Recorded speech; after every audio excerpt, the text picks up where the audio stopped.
C64 game, retro gaming goodness.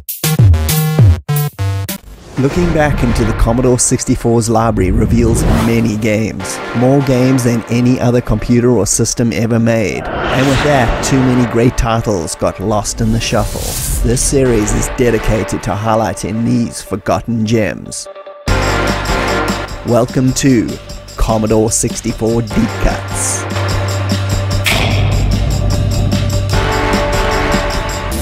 So in this first episode, we're going to have a look at a pair of fantasy sports games on the C64 that time has forgotten. First is Grand Monster Slam, followed by Blood and Guts.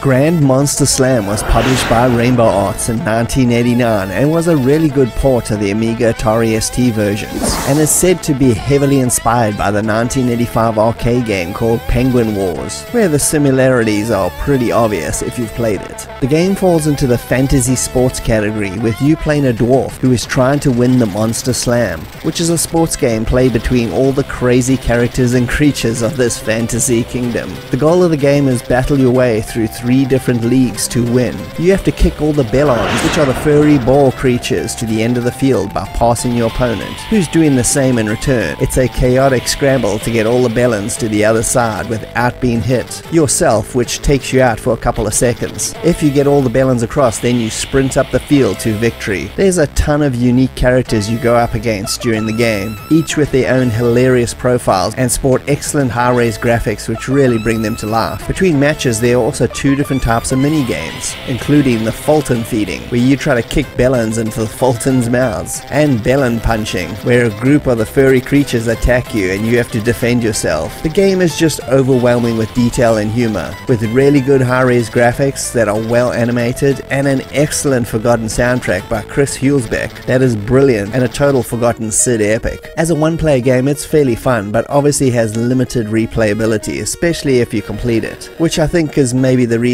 it's fairly overlooked. If it had a two-player versus option, this game would probably still be played quite a bit to this day. But as it stands, Grand Monster Slam is still a really high-quality 8-bit production that has tons of personality and really solid gameplay. We interrupt our program to bring you this important message.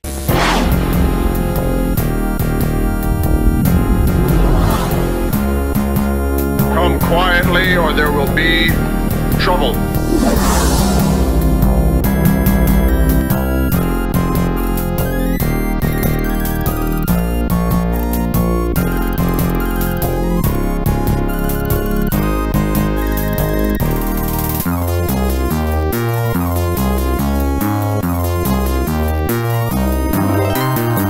Thank you for your cooperation.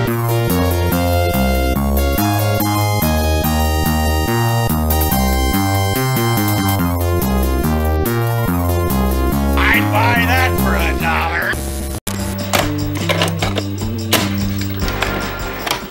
$1. Blood and Guts was released in 1986 by a company called American Action, who, ironically, were Swedish. I had a copy of this on one of my many Dodgy Dave bootleg discs, and when we wanted a good laugh two-player game, this would often get loaded up. The game falls into the multi-event sports game genre, where you play a bunch of Vikings who bludgeon their way through 10 brutally violent events to see who's the ultimate Viking warrior. The loser, by the way, gets beheaded. None of that gold medal participation nonsense going on here. The events are of the joystick decathlon-styled wiggle fests, the kind of game that usually kills your old joysticks. And if you're playing this through emulation, using a console-style gamepad is simply not going to work due to the movements required. The 10 events are pretty varied, and after choosing your Viking, it's off to the killing fields, with the events being beer drinking, cat throwing, tug of war, rock roller, tower jump, stoning, rope walk, pole fighting, axe throwing, and finally arm wrestling. Almost all of these events can lead to your character's death, or at least hilarious results, with losing the arm wrestling having a pigeon shit on your head being a laugh out loud moment. All the events have their own controls that need to be figured out.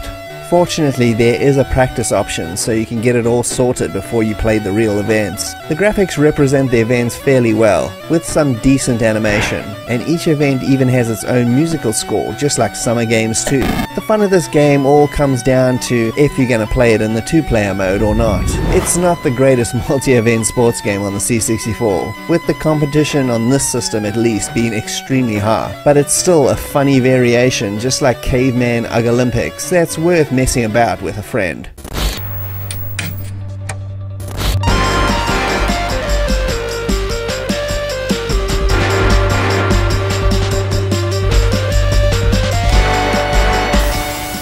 So in this second episode, we're going to have a look at a pair of medieval-themed arcade action games on the C64. The first one is called Save Me Brave Knight, followed by a look at Cavalon.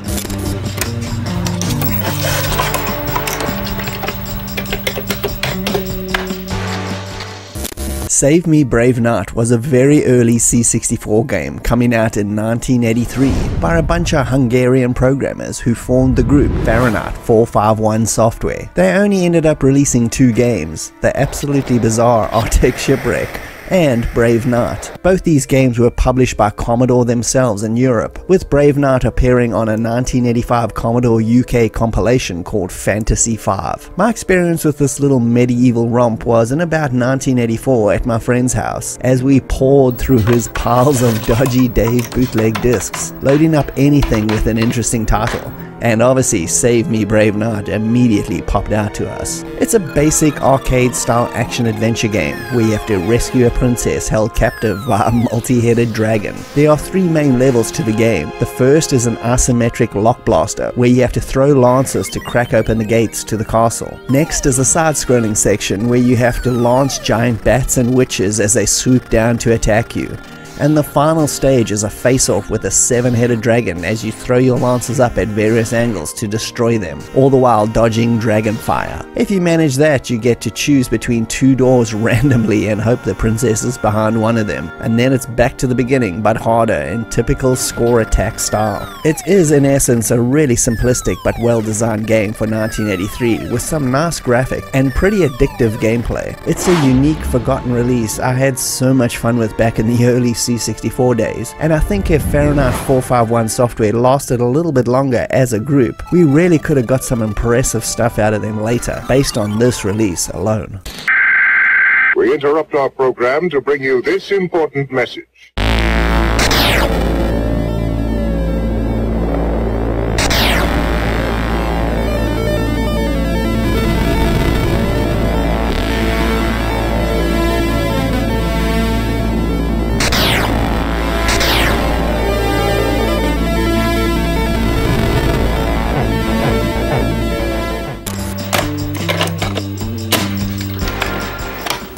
And staying on the medieval fantasy theme, we got Cavalon, released by Ocean in 1984 on the C64. This was actually a very early arcade conversion for them, based on a 1983 arcade game released by Jetsoft. It follows the early 80s storytelling cut-and-paste tropes, with you tasked with making your way up 6 levels up a tower to save a princess and destroy the evil wizard at the top. Like Brave Knight, it was another bootleg find on one of my friend's discs, and we probably played it around about the same time as Brave Knight. Who the heck knows where his dad kept getting these discs from? It's still an absolute mystery till this day. But regardless, Cavalon is an arcade maze action affair that is very faithful to the arcade and actually looks a little bit better in my opinion. You have to run around each level and find pieces of a door. After collecting a bunch of them, the main door unlocks and you can exit the level and make your way up the tower. You can shoot other knights or just simply avoid them, and there were a number of pickups for points and the Excalibur sword itself, which acts like an invincibility potion, making you immortal for a short period of time. It's a tough little game where you really have to be on your toes to make it all the way up and take out the wizard. If you do, it's back to the beginning for more score bragging rights. Cavalon is a nice little forgotten gem that has chunky graphics, more appealing than the arcade like I said earlier, some decent sound effects, and the music track that reminds me of Namco's Exvius for some reason. And it's overall a nice little time waster, just like Brave Knight, that you can slap on and relive simpler gaming times, free of frame rate discussions and annoying DLC tropes.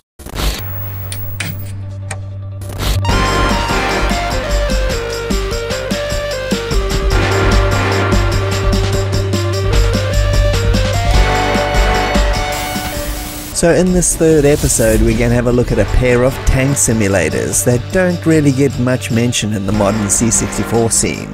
The first one is called Battle Command, followed by Steel Thunder.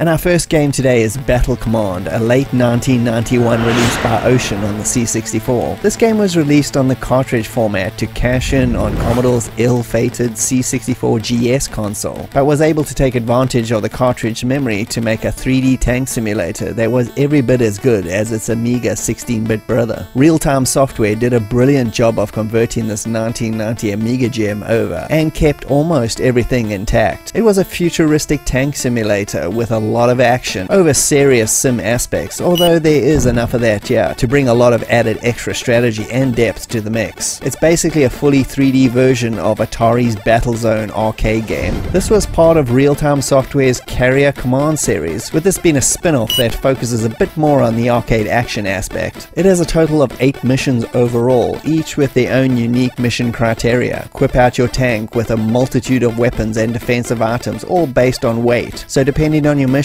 more appropriate equipment for different situations are obviously needed. Then head out and blast your way to success. The game's 3D graphics are very fast and impressive, with the first-person guided missiles being extremely impressive. It features, like most Ocean games, a nice title tune by Jonathan Dunn, with the actual game featuring sound effects only though. It plays really well and doesn't require a mass amount of keyboard inputs either, just a few for weapons and map functions. It's overall a very impressive game on the C64 that just gets completely forgotten, probably because of the small cartridge run of its original release. Still, a great game to go out and discover.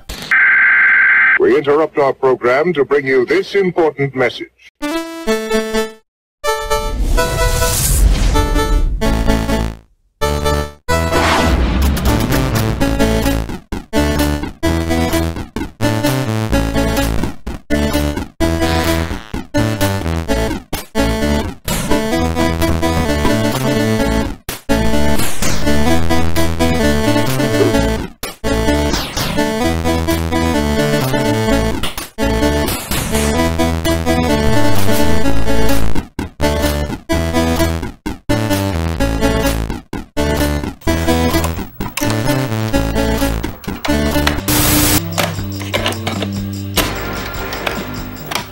Accolade released a lot of classics in the 80s, but a bunch of their high-profile titles often eclipsed the others. While Test Drive and Hardball hogged the limelight, a few were released and quickly forgotten. Steel Thunder is one of them. Released in 1988, it's another simulator from the company, a tank simulator, this time focusing a lot more on strategy than their usual arcade action sim games. Although there's still plenty of that in here. You get to choose from a bunch of real-life tanks, all with their own different dashboards and setups, and get to choose from a bunch of recruits to fill out your team, each obviously having their own pros and cons. Missions take place in 3 parts of the world, from Cuba, Syria, and West Germany.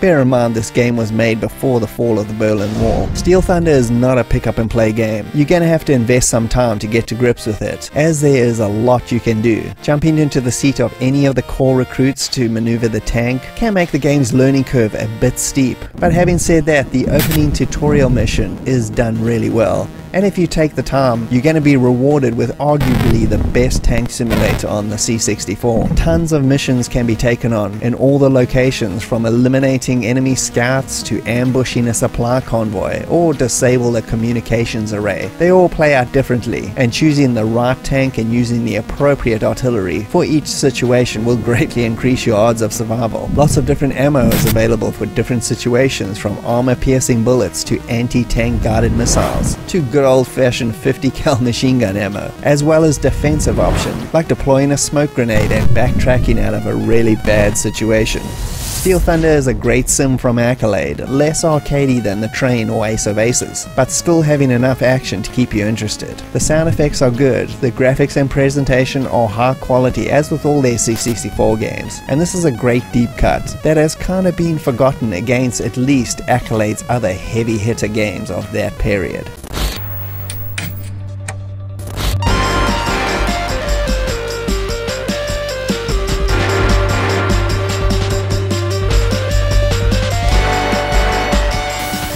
So in this 4th episode, we're going to have a look at a pair of fantasy Gauntlet clones with a twist. The first one is called Demon Stalkers, the Raid on Doomfane, and the second is called Fire King, both created by Microforte.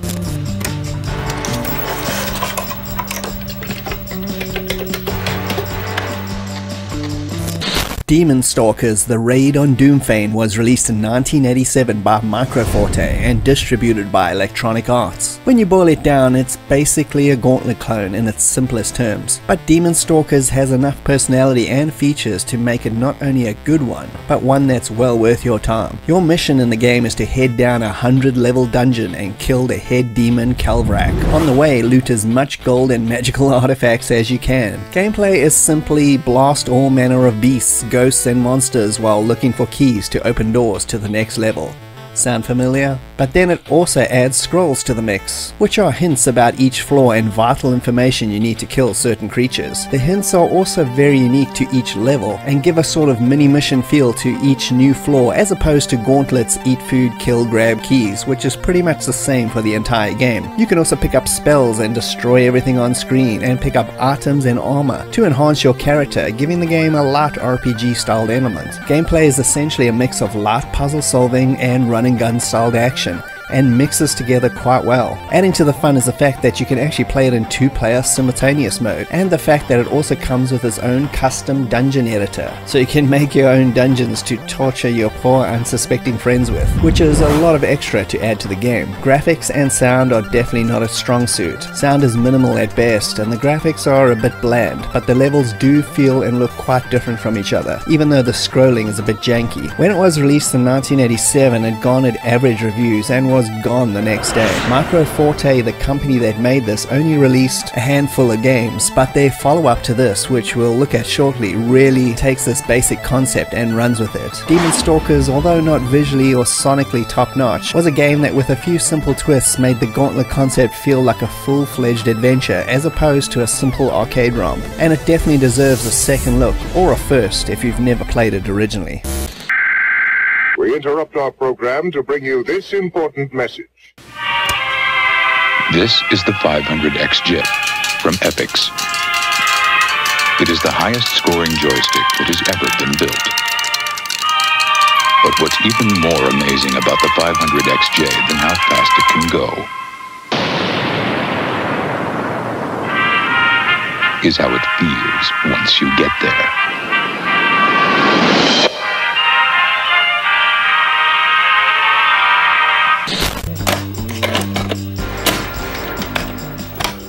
Fire King was released in 1989, developed by the Australian company Microforte, and is seen as the sequel to 1987's Demon Stalkers. Fire King, however, takes all the potential elements of demons and boosts them to the next level, and makes a massively satisfying game that for whatever reason is still considered a really obscure and forgotten C64 title. The story goes the once mighty Fire King who ruled the land has been murdered, and all the elemental mages have disappeared as well, sending the populace into a panic as demons are flooding the land and food is becoming scarce. You're tasked with taking on the quest to find out the source of the chaos and take it down. The game starts off with a really impressive rock-styled Sid tune that feels a little bit like it belongs more in an accolade racing game than to a fantasy adventure, but it is nevertheless pretty damn awesome, as you get to pick from 6 different characters to go on your quest. Each is more skilled in certain areas like magic or weaponry, etc, etc, and then it's off to the game. It's much more story driven than before, almost feeling like an RPG, even though the basic gameplay is action. You get to solve way more puzzles, find your ways into secret areas, loot, upgrade your character, and so much more. What's interesting is that it's not simply a dungeon crawler, but a full-fledged adventure with towns to explore, dungeons, forests, etc, etc, as you follow the clues and expand the whole adventure. You can hold up to 7 unique items at a time with multiple copies of each as well. All these aid you with either magic, such as being able to walk on water or disguise yourself as another monster, to items used to solve the many puzzles. The scrolls and lore is what sets this game apart from merely being a Gauntlet clone, adding constantly to the story, making each area fun to explore. The graphics are greatly improved over its predecessor,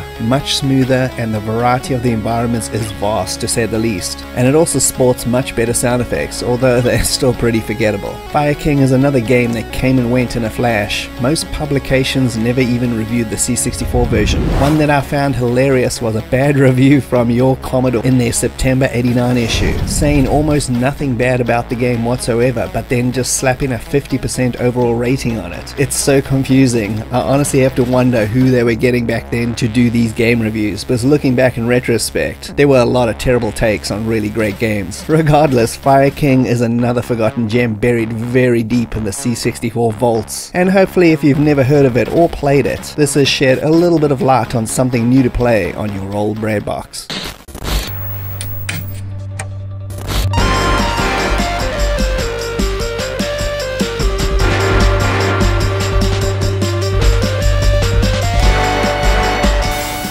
In this 5th episode, we're going to have a look at a pair of games that fall into the defend your castle genre, or at least that's what I call them. First up is Gandalf the Sorcerer by Tarmac, and our second look today will be Orc Attack, published by Creative Sparks.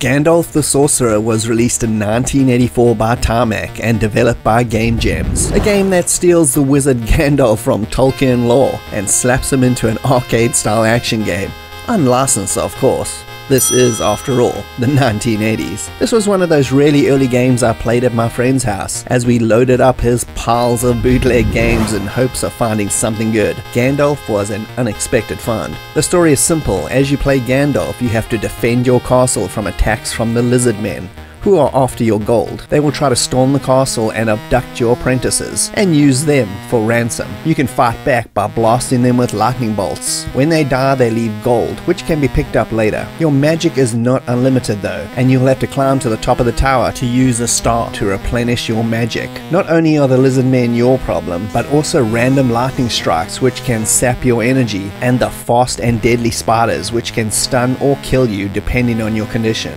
Plus the dodgy golden ostriches that steal your money if it's left out on the field for too long without you picking it up. There's a lot happening in this little game. And basically when the lizard men break down your castle door and abduct an apprentice, you can actually follow after them outside, where you have one shot to cast a trap spell in the path of the lizard man who has your apprentice. If you get him, you can go grab the kid and loot as much gold as humanly possible before hightailing it back to the castle. If the lizard men manage to capture 3 of your apprentices, or you get bitten by a spider when you're vulnerable, it's game over. For a simple 2-screen game, Gandalf manages to pack in a lot of gameplay and interesting ideas, with clean, well-drawn graphics and cool sound effects, even though that dodgy main tune will end up driving you insane after a while. It's a pity Tarmac weren't around for long. With this and the also pretty good but very obscure flight action game Firefox, being their only releases on the Commodore 64. Gandalf the Sorcerer is a typical early 80s arcade-style romp that delivers frantic but fun action with a surprising amount of depth, and is one of the many hidden C64 gems well worth discovering.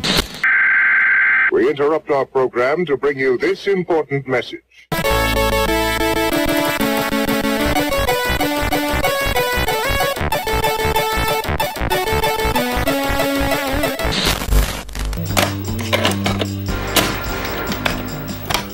Orc Attack was released in 1984 by Creative Sparks and is based on a 1983 Atari 8-bit game called Orc Attack: You Against the Hordes. I got this game as a kid as part of a compilation called Sparkler's Special. This is actually my original copy from about 1985 on cassette. It also had the fun game Slurpee, a River Raid knockoff called River Rescue, and the pretty cool shooter Black Hawk. This game was definitely played the most out of all of those though. In the game you play a knight who has to defend your castle from a full-scale orc attack. Think of it as the Battle of Helm's Deep, except you're the only dude on defense. Things get hectic pretty fast. You have a number of weapons at your disposal to take them out, which appear randomly on the left or right side of the castle, where you can go swap them out. Use rocks to lob down and break their ladders and take out the dude on the piece you destroyed. If they get to the top, you can grab your trusty sword and start hacking away to your heart's content to free up the ladders so you can smash them again with a rock. And the best of the bunch though, as far as weapons go, is the extremely deadly boiling oil, which can be thrown to the ground, with the fire engulfing and killing every orc on screen in one of the most satisfying manners I've ever seen. The orcs also can wear down your castle parapets if they get to the top, lowering destroying your defenses. They also have men on the ground shooting crossbow bolts up at you, and you also have to deal with attacks from their evil wizards every few rounds, who send evil spirits up at you. Those can obviously be killed with rocks, because rocks kill everything. The most fun aspect of the game though is the satisfying end to each wave, as the game shows you a body count of all the orcs you manage to kill. Orc Attack is a simple game. See how long you can last and take out as many of those foul beasts as humanly possible before your inevitable death. It's kinda like a typical Defend the Castle movie. You know, the ones where almost everyone, or everyone in some cases, dies. But it's fun to see how long they can last against overwhelming odds. That's Orc Attack, another fun little C64 gem buried very deep in its almost infinite library of games.